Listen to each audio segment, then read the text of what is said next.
Jamie Goode here, wineanorak.com, tasting wine on camera. And tonight I'm heading to Bordeaux.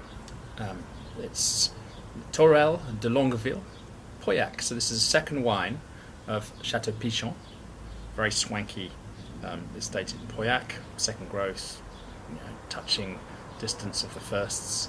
And this is the second wine. It's from the 2013 vintage.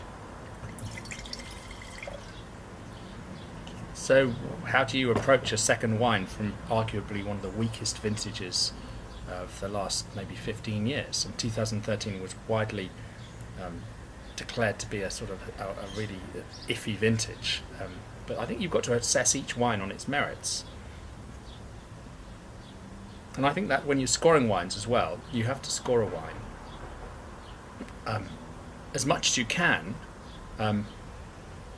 absolutely on a level with every other wine. So you're not assessing whether this is a good Bordeaux and scoring it according to how good a Bordeaux it is. It's not a relative score, it's an absolute score. I think it's the only approach that makes sense.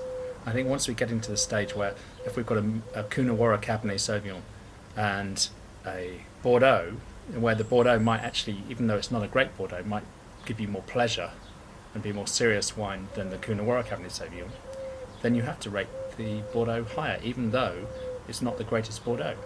And it could be the other way around, of course. So let's see what this is like.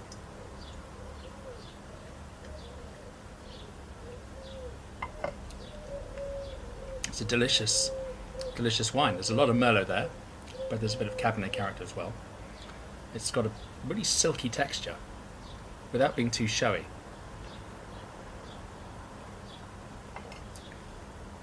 It's fresh. It's a little on the lighter side, but it's light and it's delicate and it all sort of works together. It's not like thin. It's got an elegance and an ease to it, and it's drinking really well now.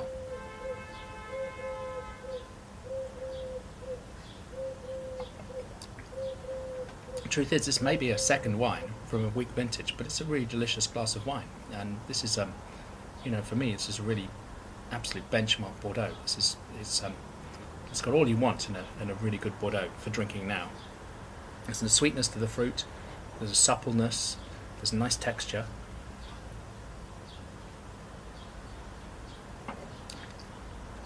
There's freshness, there's some floral notes, and there's even a little bit of development. It's got some slightly earthy undertones and some spiciness.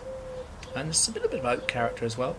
I think this is a really harmonious wine that's delivering a lot of pleasure. So for a second wine from a weak vintage, this is a lot of merit to it.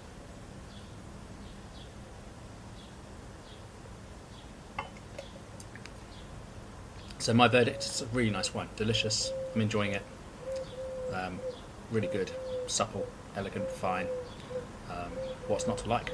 Thanks for watching.